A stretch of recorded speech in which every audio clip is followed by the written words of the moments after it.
Muy bien, pues la siguiente charla es a cargo de Iván, con B, B3FRN. Iván es otro radioaficionado joven para la media, con solo 41 años, que obtuvo su indicativo en 1994 y al año siguiente el destino quiso que asistiera a una charla sobre radioastronomía, rebote lunar y microondas a cargo de los grandes EA3UM, EA3D, XU, EA3BTZ, EA3AQJ y algunos más. Esta charla pues le hizo explotar la cabeza y marcó en buena medida su interés por estos aspectos de la radio. En vista de que la actividad de microondas en Eco Alfa había desaparecido prácticamente desde 1996, entre otras cosas por prohibirlo la legislación de entonces, dedica sus esfuerzos a la radioastronomía. Y en 1420 MHz, la línea del hidrógeno, y también al programa SETI de búsqueda de señales de origen desconocido. Para eso estuvo usando antenas Helix. Luego ya más tarde, en 2004, instala una parábola de 2,4 metros, pero de foco primario y de rejilla para radioastronomía, y también la usa en 8,4 gigas para detectar sondas espaciales, en DSN. Esta parábola de rejilla la sustituye más tarde por una de offset profesional de fibra de 2,4 metros, con la que consigue detectar la señal de la sonda Juno a 1.000 millones de kilómetros. En 2013 descubre que se ha autorizado las bandas de microondas en Eco Alfa y hay un renacer de la actividad, así que empieza a recopilar material e instrumentación para poder trabajar hasta los 24 gigas. En 2015 monta equipos para rebote lunar, completa QSOs en 10 gigas y recibe estaciones en 24 gigas. Y a partir de 2018 también hace DSN en 32 gigas y continúa con pues, la locura de los 47 gigas, que es lo que nos va a contar ahora. Y bueno, pues Iván nos ha demostrado a todos que con dedicación y constancia se puede alcanzar metas que no creíamos que fueran posibles en Eco Alfa. Adelante, Iván. Buenos días, Luis. Gracias por darme paso. Y hoy, pues de lo que os quería hablar es sobre el tema de los 47 gigas. Mirad, muchas veces detrás de la noticia de un QSO, aunque sea un récord o aunque sea algo un poco especial, raramente se es consciente de todo el trabajo que hay detrás para llegar a conseguir ese QSO, ese contacto. Entonces, básicamente, este vídeo lo que intenta es poner en valor todo el trabajo hecho durante estos últimos 4 años por el Paella Team. Somos un grupo de amigos, nos encantan las microondas y sencillamente pues nos gustan los retos y sobre todo irlos superando. Básicamente, todos los conocéis: José, 3HMJ, Luis, A5DOM, Pascual, 5JF, Maxi, Eco Charlie 5 Víctor, el malogrado José Luis, A5YT, que nos dejó el año pasado, y yo mismo, M3FRN. Mirad, esto de los 47 gigas empezó precisamente en Guadarrama en el año 2016, en el que Javier, EB1HBK, y Enrique, EA2SX, presentaron, bueno, les dio por experimentar en las bandas milimétricas. Yo, honestamente, cuando lo vi por primera vez, me lo tomé como algo curioso, solo está divertido y anecdótico, pero la verdad es que no tenía ninguna fe en que eso pues tuviese ningún tipo de recorrido, ¿no?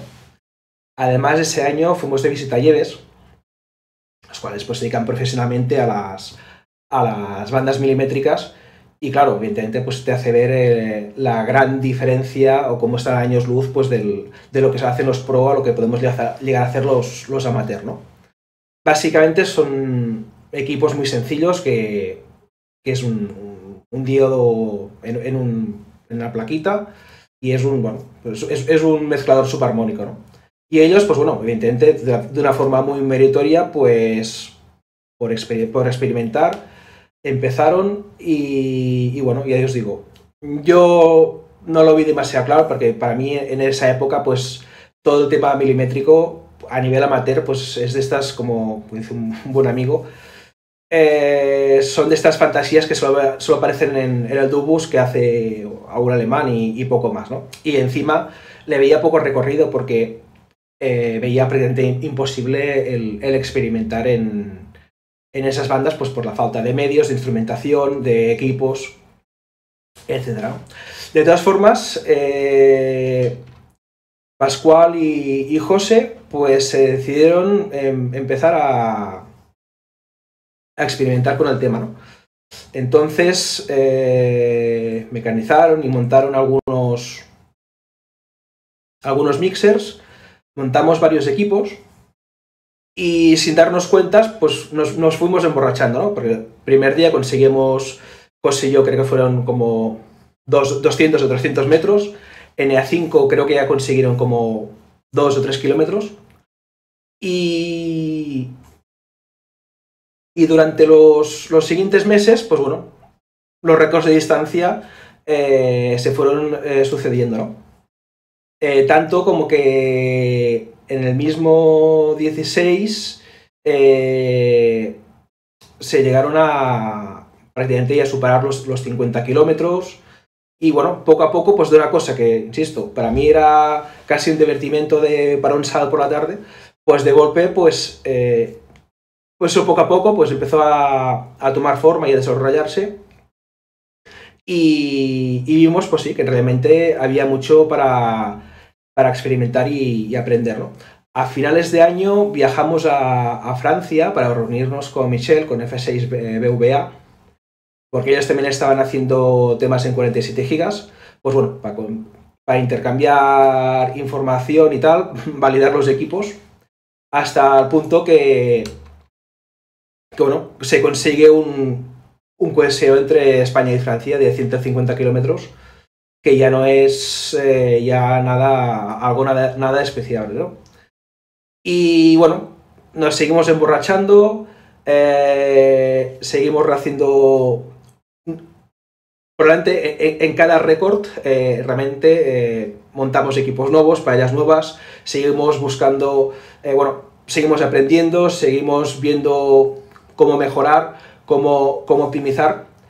Y realmente es alucinante, pues como un simple diodo en una cajita, pues sin nada más, pues puedes llegar a estirarlo tanto hasta que conseguimos un QSO fantástico, que fue cruzar el Valle del Ebro. El equipo de A5 se fue a la zona de Zaragoza y José y yo estuvimos en la zona del Pirineo y llegamos a los 245 kilómetros, ¿no? Las señales realmente muy bajas, marginales, pero incluso podemos llegar a conseguir el QSO en fonía. Ya totalmente emborrachados y viendo pues que eso ya de por sí, porque queréis recordar que este QSO ya a nivel de la tabla de récords, pues probablemente estaba entre los 4 o 5 de más distancia. A partir de ahí, pues claro, dices, bueno, pues si estoy a 245, el récord hasta a 300 y algo, pues quiero bater el récord, ¿no? El problema es que ya hay un momento que te das cuenta que, por lo críticas que son estas frecuencias, por el tema de la atenuación, tema gases, humedad, etc., casi la distancia es exponencial, ¿no? Porque por lógica dices, bueno, si puedo hacer 250, ¿por qué no puedo hacer 350? Y no. Realmente es algo exponencial y hacer 15 kilómetros más, pues igual es perder unos dBs más. Y hay un momento que se hace difícil, ¿no? A partir de ahí ya nos liamos la manta a la cabeza, porque encima recientemente Cune había sacado al mercado un transverter ya como Dios manda, ya no un simple diodo, sino un transverter de verdad, como lo que podría ser el de 24 o el de 10 gigas, y encima también un amplificador de 1 vatio, ¿no? Entonces, representa que respecto al setup anterior, que era el mixer, era pues ganar 30 dBs de golpe. Entonces, con esos 30 dBs que ganábamos por el hecho de usar los Cune respecto a los antiguos mezcladores, a partir de ahí empiezan a salir los números, de decir, ostras, pues podemos llegar a batir el récord del mundo, o como mínimo pasar los 300 kilómetros. El problema de aquí es que cuando empiezas a buscar paths con visibilidad, que sea fácil llegar en coche, aquí en España nos es muy difícil no lo supimos encontrar, o como mínimo sin llegar a hacer una expedición, dormir fuera, etc. Por encima, el problema de estas bandas, que tal como os decía antes, por el tema de la atenuación, es tan crítico que es muy difícil que el día que salgas al campo para hacer el intento de QSO, pues tengas las condiciones ideales, ¿no? Con lo cual, pues fuimos a intentar algo. ¿Por qué no sobre el mar? Teóricamente sobre el mar no se debería poner, porque aunque el tema de la humedad es tan crítico, la propia humedad del Paz debería realmente, y sacas los números, y debería dar una atenuación altísima, y en principio la cosa no daría, ¿no? Pero bueno, lo intentamos, nos sonó la flauta, y al final pues conseguimos el QSO de, no sé, fueron 303, 304 kilómetros, el cual ya nos sirvió para ser récord de zona 1 de Yaru y el segundo QSO de más distancia en el mundo en 47 gigas, ¿no? Algo que bueno, de momento está allí. Nos gustaría superarlo porque dentro el reto es conseguir el récord del mundo, pero hoy por hoy la cosa está difícil, pero bueno, ahí estamos.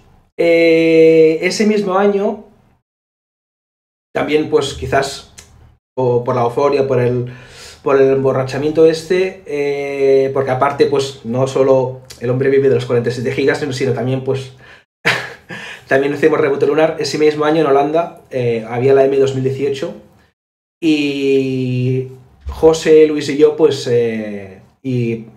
también Manel 1BLA, fuimos y ante la sorpresa que surgió el rumor de que alguien había hecho cálculos y se creía que con muy poca potencia, con menos de 5 vatios, probablemente entre 1 y 2 vatios, con los modems digitales modernos, tipo JT, etc., sería posible conseguir un QSO en Luna. El único QSO que se ha conseguido, o los dos QSOs que se han conseguido, fue sobre ahora unos 15 años, sobre 2005-2006, y básicamente fue en telegrafía lenta, con una especie de QRSS, y con muchísima potencia. Había el Sergei, el ruso, que estaba como con 100 vatios, y luego Gary, Alfa Delta 6 Foxtrot Papa, creo que estaba con 25-30 vatios. Y a pesar de eso, ya os digo, con telegrafía integrada en el tiempo, una especie de QRSS, pero bueno, hicieron números, vieron que era factible y claro, evidentemente ahí ya se nos encendió todo, ¿no? Porque ostras, tenemos el transverter, tenemos el vatio, ¿por qué no intentar Luna? Y a partir de ahí, pues la cosa se acelera y pega un cambio, ¿no? Para intentar hacer Luna, como os podéis imaginar, si hay para tropo, pues sí, existe este equipo de Cune, pero el problema es que los equipos de Cune, por ejemplo, el amplificador de bajo ruido que venden, a pesar de bajo ruido, tiene entre 4 y 5 dB, y el amplificador de potencia solamente saca un vatio, ¿no? Con lo cual, si quieres mejorar las prestaciones, pues, tienes que construir tú el amplificador de transmisión y el previo de recepción, ¿no? Y aparte de eso, toda la fontanería custom que hace falta pues para conectarlo todo, ¿no? Entonces, a partir de ahí surge la primera necesidad. Ok, me lo tengo que hacer todo, pero si me lo tengo que construir, lo tengo que poder medir. Entonces, la primera necesidad, que es básicamente medir, pues bueno, evidentemente el primer paso es, si no podemos medir, no sirve de nada construir nada, porque no lo podré medir, no lo podré ajustar, no lo podré verificar. Y bueno, yo en esa época, en paralelo a todo este tema, me había ya dado muy fuerte por el tema de los VNA,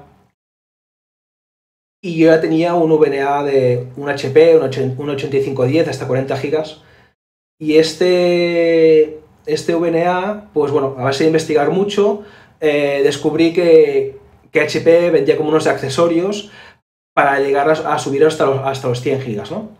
Eran unos kits monobanda, pero a raíz de ahí investigar mucho, pues bueno, empecé a localizar los componentes, los mezcladores, los acopladores direccionales, los isoladores, multiplicadores, y básicamente pues estuve un año reuniendo piezas, ¿no? Y cuando ya lo tuve prácticamente todo, a partir de cogiendo la idea esta de HP, pues bueno, hicimos como un refrito,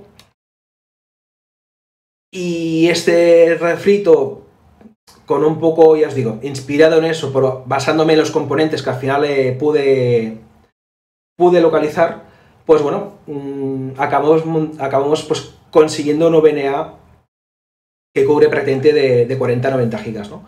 Y encima funcionando, verificado, porque no solamente construimos el VNA, sino también construimos los kits de calibración y verificación, ¿no? O sea, realmente llegamos a poder verificar que las mediciones eran válidas y reales. Y en el momento que hemos podido medir, la cosa ya se acelera por momentos, ¿no? Porque también en paralelo, José, 3HMJ, se monta en casa, se construye él mismo una fresadora CNC de muchísima precisión, orientada a poder mecanizar piezas para microondas, ¿no? Sobre todo orientada a bandas milimétricas. Y la combinación de poder fabricar piezas en casa, con lo cual te da una rapidez, porque puedes diseñar, puedes probar, puedes medir, no sirve, vuelvo a diseñar, vuelvo a fabricar, vuelvo a medir otro, ¿no? Y a partir de ahí, pues ya os digo, fue casi prácticamente un cambio de paradigma, porque de golpe se acelera todo. Podemos empezar a fabricar nuestras propias guiaondas. Por ejemplo, como comentario, sí es cierto que existen guiaondas que te puedes fabricar tú, QNET te vende guía a metros, tú te la puedes cortar, puedes soldar los flanges, pero a la práctica estas guías siempre tienen algo de pérdida, porque evidentemente pues, la soldadura del flange respecto a la guía nunca es perfecta, y siempre acaban perdiendo algo. Y eso para terrestre es perfectamente válido, pero para Luna, puesto que hay bastante fontanería, porque hay el relé de guía onda, hay distintas piezas, al final pues todas las pérdidas van sumando y se convierte en algo crítico, ¿no? Por lo cual, normalmente la gente que intenta hacer una de estas frecuencias intenta usar guías comerciales. El problema de las guías comerciales es que son extremadamente caras. Y a veces encontrarlas de surplus, pues es difícil encontrar exactamente la guía del tamaño que necesitas, ¿no? Pues a partir de aquí, pues ya os digo, con José empezamos a diseñar y a fabricar guías. Y claro, efectivamente, las primeras fueron un churro, pero a la que ya empezamos pues, a hacer distintos prototipos, distintas pruebas, encontramos la metodología. Y aquí podéis ver, pues, por ejemplo, una curva de 90 grados, la cual pues, pierde menos de 0, como en dBs, ¿no? Animados por esto, pues empezamos a hacer otras figuras. Esto es realmente una virguería. Este es un twist de 90 grados que permite una guía onda en un plano poder conectar en otro, haciendo el serpenteo, ¿no? Y también con unas pérdidas realmente bajísimas. No solamente eso, sino que evidentemente ya te empiezas a animar, porque el tema ya lo tenemos totalmente validado y realmente claro de que funciona y tal. Entonces, bueno, tal como había dicho antes, para Luna evidentemente hace falta amplificador de mucho bajo ruido y hace falta amplificador de potencia, pues evidentemente como más potencia mejor, ¿no? Teníamos varios amplificadores de 1 vatio, decimos, bueno, pues intentémoslos juntar, a ver si entre juntar un par, pues podemos conseguir un par de vatios. No es gran cosa, pero de momento estamos ganando 3 dB más. Empezamos a diseñar un splitter de 2 puertos, se hacen varios prototipos, los primeros no funcionan de ninguna manera, pero probablemente al tercero o al cuarto ya dimos con un diseño que funcionaba realmente muy bien. No solo también, sino que ya a finales del 19, en diciembre, nos juntamos, bueno, cada medio año siempre el grupo nos hemos intentado juntar pues para compartir experiencias, conocimiento, reajustar, medir, etcétera, ¿no? Porque con que al final las novedades siempre se han ido sucediendo, entonces de medio año siempre ha habido algo nuevo, pues hemos aprovechado, ¿no? Y a finales del 2019, con que ya estamos con el tema de la Luna, incluso vinieron colegas alemanes, Manfred y Klaus, que estos pues también están dentro de la carrera, de esta especie de carrera espacial, ¿no? De a ver quién es el primero que consigue el QSO de Luna. Entonces, montando un par de splitters de estos, conseguimos juntar un par de cunes de 1 vatio, y hay el vídeo de una de las pruebas. Aquí veis los 2 cunes haciendo la medición. Entonces, a la práctica dan algo más de 1 vatio y llegamos prácticamente a los 2 vatios y medio, ¿no? Evidentemente eso es una estupenda noticia porque es algo que comercialmente no existe y como mínimo ya sabes que juntando un par ya sacas más de 2 vatios. Juntando 4 te puedes ir prácticamente a los 5. Teniendo el tema de la potencia más o menos encarrilado, como mínimo teniendo ya una alternativa, no es barata, pero como mínimo ahí está, empieza también a surgir el tema de la recepción, con el cual en algún momento necesitamos un amplificador de bajo ruido para, como mínimo, mejor que el actual de Cune, que era de 5 dB. Con lo cual, el primer paso es poder medir ruido. Entonces, Pascual y José diseñan cabezas de ruido basadas en un diodo comercial de Noisecom. Y lo mismo, en el momento que puedes mecanizar, en el momento que puedes medir, pues, y evidentemente con muchísimo trabajo y muchísimo esfuerzo, al final pues conseguimos fabricar cabezas de ruido. Ahora viene el segundo problema. Muy bien, tenemos la cabeza de ruido. Esta cabeza de ruido hace falta calibrarla. Entonces, la manera típica se suele usar el método del factor Y, comparando el ruido de 2 cargas a distintas temperaturas. Lo normal es una temperatura o una temperatura prácticamente criogénica muy baja y luego a temperatura ambiente. Puesto que no era factible primero conseguir una temperatura muy baja y luego el receptor que se usaba para medir las diferencias de temperatura tenía mucha figura de ruido, era muy difícil llegar a poder medir temperaturas tan bajas. Entonces hicimos al revés. Lo que hicimos fue una carga a temperatura ambiente y una carga calentada, entre 250 y 300 grados. Aquí en el vídeo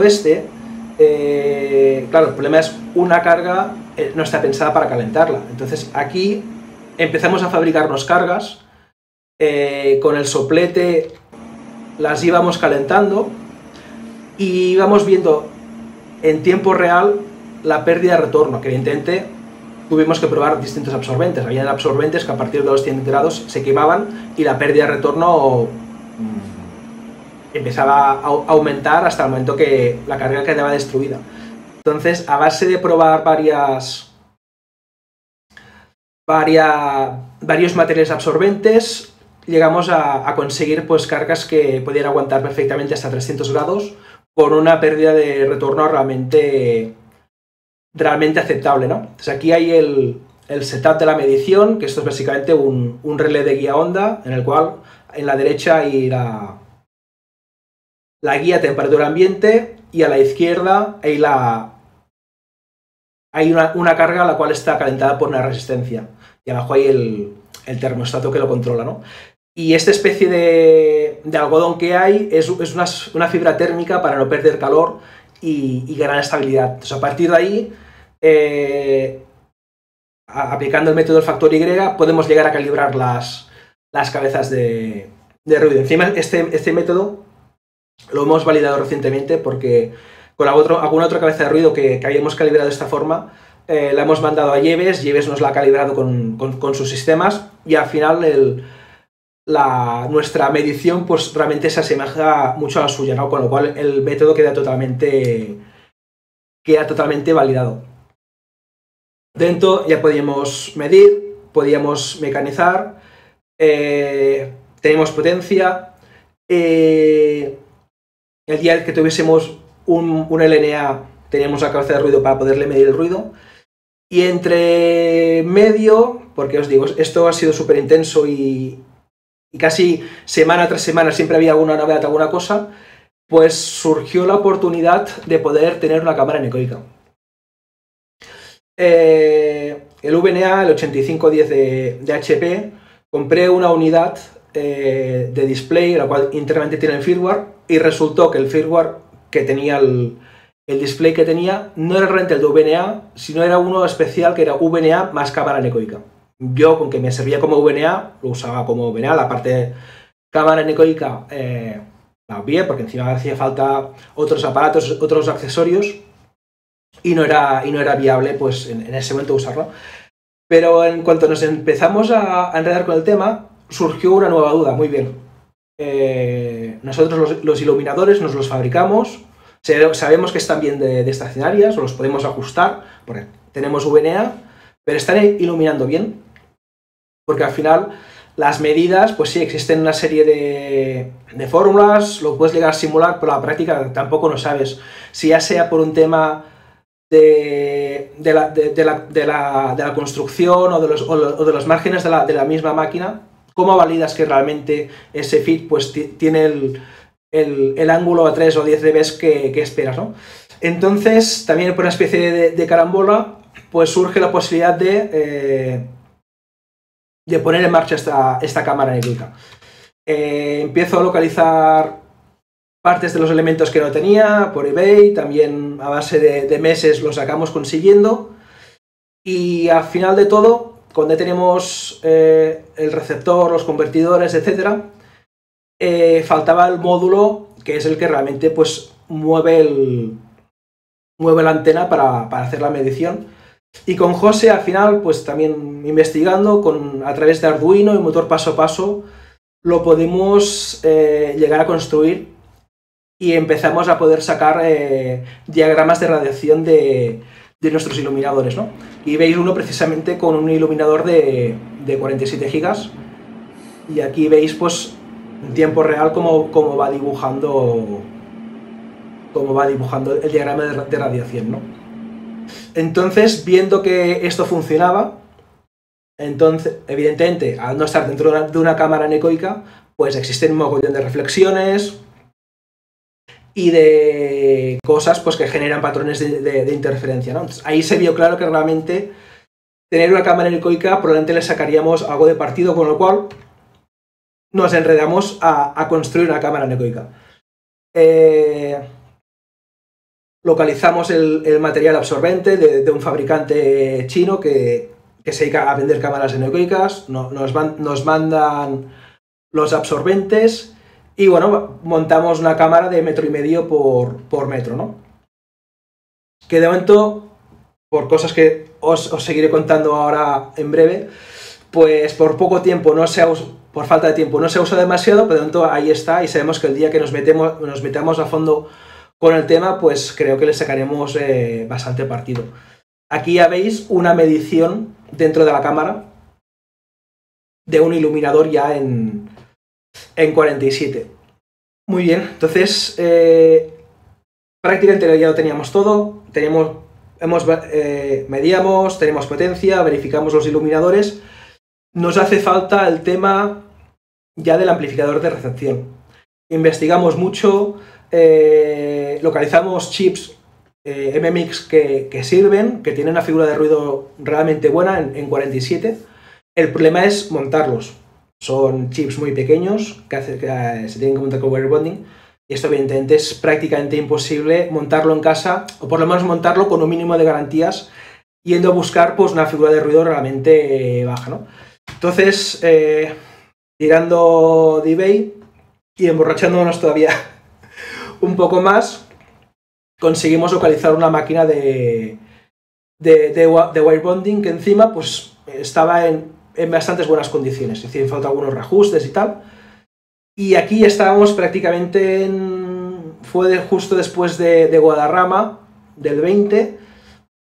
Esto fue probablemente principios de marzo, y con que encima pues vino el COVID, vino la pandemia, pues estuve medio año aprendiendo a wirebondear, ¿no? A base de muchísimas pruebas, muchísimos tests, pues finalmente pues aprendimos.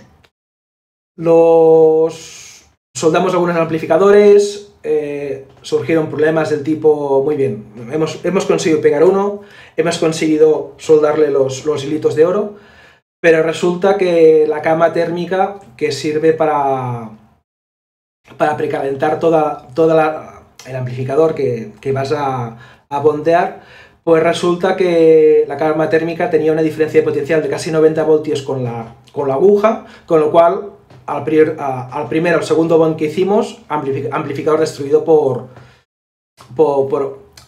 esta diferencia de potencial, ¿no? Porque encima fue frustrante, porque tras quizás al tercero o cuarto intento conseguimos realmente montar un amplificador. En las fotos salía perfecto, pero no funcionaba, hasta que realmente nos dimos cuenta ya del tema, ¿no? Una vez, varias hostias, ya os digo, muchos intentos, finalmente pues conseguimos ya montar el primer amplificador funcional. Como José dice, fue el éxito del verano. Aquí la idea es, con que estos amplificadores no son baratos, buscamos el DAI más barato que tenían en Mouser, que es el HMC 4441, que es un amplificador de 6 a 18 gigas. Mide como 1 milímetro. Pero bueno, nos sirvió pues para practicar y validar que realmente éramos capaces de soldar, de montar realmente un amplificador funcional y con garantías, ¿no? Ya viendo que el tema, pues éramos capaces de wirebondear y montar un DAI, ahí ya pegamos el salto y ya nos liamos a diseñar un amplificador, un LNA para 47, usando un MMIC, el CGY2260 de OMMIC, el cual pues sorprendentemente a temperatura ambiente da una media de unos 2 dB y algo a temperatura ambiente, con el cual empezamos, ya os digo, a diseñar el amplificador. No entro en mucho detalle, pero bueno, evidentemente se simuló, se probaban distintos diseños. Esto aquí probablemente estábamos como en julio, y en septiembre, octubre ya empezamos a tener los primeros amplificadores funcionales. Y a partir de ahí, pues bueno, seguimos con evoluciones y tal, hasta que ya a finales de año, casi en Navidad, en noviembre y diciembre, ya tenemos un prototipo final, ¿no? El cual ya es totalmente válido, está en los márgenes de ganancia y figura de ruido que se espera, y encima repetible, porque de estos ya hemos construido como 3 o 4, y encima todos ya están en los mismos números, con lo cual evidentemente ya no fue un tema de chiripa o que nos sonase la flauta, sino realmente pues a base de muchísimo esfuerzo hemos adquirido la pericia y la habilidad pues de podernos manejar con esta tecnología, ¿no? Y prácticamente ya en Navidad pues ya tuvimos el prototipo definitivo, y veréis que este es dorado, realmente está bañado en oro. Esto es súper importante porque si lo dejas solamente en aluminio, el problema que hay es que el propio aluminio empieza a oxidar, y hace que a cabo de los meses pues pueda o corromper el epoxi, o que el epoxi se despegue o se agriete o genere problemas, ¿no? Y eso es por lo cual la mayoría de dispositivos de microondas pues suelen estar bañados en oro. Entonces este ya es, hago un paréntesis, todas las cajas, porque aquí hubieron como 4 versiones, las mecanizó José, pero por lo mismo de antes, en el momento que puedes casi mecanizar just in time, y tal como mecanizas una versión nueva, la puedes probar y validar. Si va bien, continúas y acabas pegando el chip; que no va bien, a la basura, hagamos otro, ¿no? Entonces, una vez ya tuvimos, ya os digo, un prototipo funcional, repetitivo y tal, ya hemos contactado con una empresa de mecanización que nos está empezando a mecanizar las cajas. También hemos encontrado que nos hace el baño de oro, Y es importante y me gusta destacar que esto es una LNA para 47 gigas, diseñado, mecanizado, dorado y montado en España. Lo único que aquí hay es el MMIC, el DAI, que es francés, pero todo el resto está montado aquí y realmente con unos resultados realmente sorprendentes, sobre todo por la repetibilidad. Y realmente estamos muy satisfechos, hasta el punto que la idea es de aquí pues hacer una pequeña tirada de entre 10-15 unidades, porque hay otras personas interesadas, porque el problema es este: no existe nada comercial como mínimo asequible a nivel amateur que realmente se pueda adquirir, ¿no? Entonces, bueno, ya tenemos un amplificador de bajo ruido, de una figura de ruido decente, y ya tenemos iluminadores, lo tenemos todo, y a partir de aquí pues ya queda el tema de la parábola. El tema de la parábola, nosotros, tanto José como yo, para frecuencias más bajas usamos antenas offset de fibra de vidrio, y estas antenas internamente tienen en el fondo un mallado para adaptarse para hacer la forma, ¿no? Por encima tienen el recubrimiento de fibra de vidrio. Estas antenas hasta 24 GB son perfectas, a partir de 47 no funcionan, sencillamente el mallado es demasiado grande y la energía, los fotones pasan a través del mallado, con lo cual surge la necesidad de, pues bueno, los alemanes están con antenas de aluminio. Nosotros empezamos a probar algunas de aluminio. El problema es que una mínima abolladura de formación hace que con 47 GB no funcione, con lo cual surge la necesidad de conseguir algo más.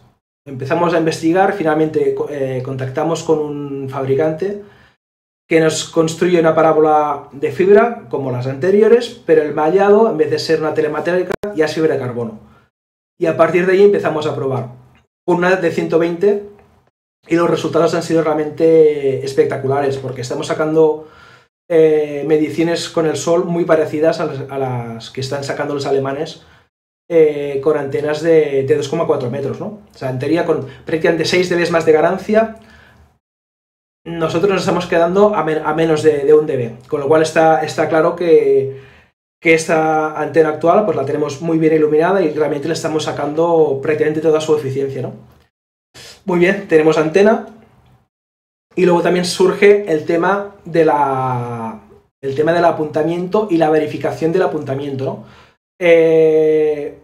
Si los que estáis desde primera hora de la mañana y habéis seguido la charla de José, básicamente lo que os ha contado, evidentemente, pues es en el background de todos estos años que él lleva, pues en rebote lunar, en distintas bandas, en 10, en 24, pero sobre todo ha venido sobre la necesidad de los 47 GB, lo cual necesitas un apuntamiento perfecto, ¿no? Entonces, para empezar a hacer pruebas de apuntamiento, pruebas de iluminación, ver que realmente esto funciona, nos planteamos si era factible empezar a sacar mapas de calor, heatmaps, radiofotos, llamadlo como queráis, y empezamos con el sol. Esta imagen que estáis viendo básicamente está hecha píxel a píxel. En total se tardan como unos 40 minutos, 50 minutos, y cada píxel es la resolución de 0,05 en azimut y 0,025 en elevación. Entonces, píxel a píxel, empezamos a tomar la medida, y al cabo de un rato y con algo de procesado de señal llega a salir esta foto, ¿no? Evidentemente, comparado con la derecha, la derecha, que es tomada con un profesional, no con los profesionales, no tiene nada que ver, pero a nivel amateur para nosotros también ha sido un gran logro, porque aparte que creo que no se ha hecho, o si se ha hecho es en bandas mucho más bajas, nos es perfecto porque nos permite validar ya todo el tema de seguimiento y todo el tema de precisión, repetibilidad, etcétera, de toda la mecánica y de todo el conjunto, ¿no? No solo hemos sacado fotos del sol, también de la luna. Aquí veis a la derecha la antena de 120, este que es de fibra de carbono, y con el tema de la Luna empezamos a observar una cosa realmente curiosa, que es no solo podemos ver la Luna, sino que encima podemos llegar a detectar su fase.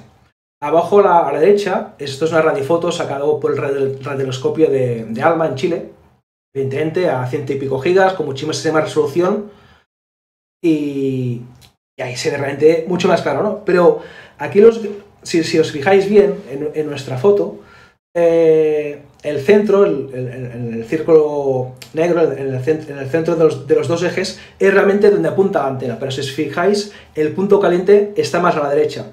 ¿Por qué? Porque ese día, pues, digásemos, no había luna llena, sino que realmente estaba ya en una fase en la cual estaba mucho más caliente un lado de la luna que el otro. Entonces, esto también nos ha hecho ver, aparte de verificar pues, el conjunto de antena y tracking, nos ha hecho ver que algo que hace mucha gente, que es calibrar la posición de la antena con la luna, es un error. Porque en el caso que si la parte más caliente está centrada, puede llegar a servir, pero normalmente no lo está. Con lo cual, si tú calibras la posición de la antena en un momento en el cual está en la fase en la cual está más caliente uno de los lados, pues tú ya no estás apuntando al centro de la luna, con lo cual parte de tu energía a la hora de transmitir se está escapando al espacio, ¿no? Y esto, pues ya digo, ya ha sido realmente un logro para nosotros, porque bueno, nos hace ver que evidentemente ante la locura esta de la Luna en 47, en la cual aún queda muchísimas cosas por hacer y muchísimo esfuerzo, pues bueno, vamos dando pasos y de momento pues ahí estamos, ¿no? El siguiente paso es conseguir más potencia. Entonces, cuando el tema de los amplificadores de bajo ruido ya los tengamos finalizados y ya hayamos acabado esta pequeña serie, el siguiente paso, la idea es empezar a construir ya los amplificadores de potencia. Nos gustaría conseguir como mínimo 5 vatios, con lo cual hace falta enfasar 4 amplificadores. Pero bueno, ya con todo el conocimiento y experiencia de los LNAs, también nos vemos capaces, creemos, de intentar montar amplificadores de potencia, ¿no? Comparando los DAI sueltos y realmente llegando a montar todo, con lo cual seguro que, digo, durante este año, en algún momento, pues si todo va bien, podréis verlos o por lo menos oiréis hablar del tema, porque creo que dará que hablar. Nada, espero que os haya gustado. Insisto, para nosotros han sido 4 años muy duros, de muchísimo esfuerzo, de muchísimo trabajo, y he intentado pasar pues por todo lo que hemos ido haciendo, ¿no? En realidad tampoco me gustaría haber profundizado más, pero tampoco por temas de tiempo es imposible, porque prácticamente cada una de las cosas daría ya de por sí para una charla, ¿no? Entonces espero que os haya gustado y nada, cualquier pregunta, cualquier de esto, ahora en el chat os respondemos, y si no, pues por Twitter, redes sociales, etcétera, nos podéis seguir y os mantendremos informados. Gracias a todos. 73. Bueno, esta ha sido la charla. Por YouTube me comentan que, bueno, me acaban de pasar algunas preguntas.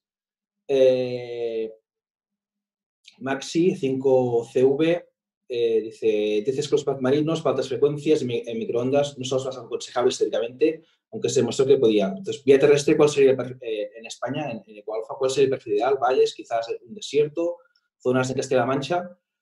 El resumen es: como más seco, mejor, y con más altura, mejor. Claro, hay que tener en cuenta que en interior, cosas como los ductos marinos o cosas así, evidentemente no están. Entonces tienes que aprovechar de otros mecanismos de propagación, ¿no? Entonces, pero bueno, yo creo que aquí al final lo más importante es el tema de que sea seco. Por ejemplo, el récord del mundo está hecho precisamente en un desierto, en California. Porque evidentemente en un desierto es atenuación por gases mínima, porque evidentemente no hay humedad, y encima, pues bueno, tuvieron la suerte pues que a cierta distancia pues tenían este paz de 300 kilómetros. En España hemos mirado mucho y de momento no hemos sido capaces de encontrar nada de más de 300 kilómetros con visibilidad. si, de hecho, aprovecho aquí, si alguien conoce algún sitio, algún path que pueda servir, pues estaríamos encantados de estudiarlo y ver si nos sirve, ¿no? Más cosas. Alex, 4FK. Iván, ¿cuál es el nivel de precisión necesario para fabricar estos elementos? Estamos hablando de nivel de milésimas de milímetro. Ten en cuenta que aquí la longitud de onda en 47 gigas ya son 6 milímetros, con lo cual milésimas ya es puede llegar a ser una parte significativa de la longitud de onda. Entonces, al final, todos nos estamos moviendo en milésimas. De nuevo, Alex, 4FK pregunta, ¿qué tipo de aluminio utilizáis para magnetización de tan preciso? Usamos una aleación que se llama 6082, que nos la recomendó Lleves, y directamente fuimos a buscar esa para ya ir a un seguro. Más cosas. Aitor nos pregunta, y a B2AT, ¿se puede hacer algo de experimentación con módulos de detección de radar? Pienso que sería una manera entre estas bandas. Sí, sin duda. Porque en el fondo no deja de ser un diodo, o sea, no estaría tan lejos de tal como empezamos nosotros al principio usando mezcladores supermagnéticos con un diodo. Y al final también es como lo mismo que han contado Manel y Benjamín en la primera charla. Al fin y al cabo, todas las microondas empezaron con gamplexers, con diodos, y al final un módulo de alarma no deja de ser lo mismo. Aquí lo único que hay que tener en cuenta es que, evidentemente, suelen ser transmisiones de banda ancha y hay que tener en cuenta temas de estabilidad de frecuencia. Pero, por ejemplo, me viene a la mente, sé que hay holandeses que con módulos de 10 gigas puestos directamente en una parábola han conseguido enlaces de 40 y 50 kilómetros.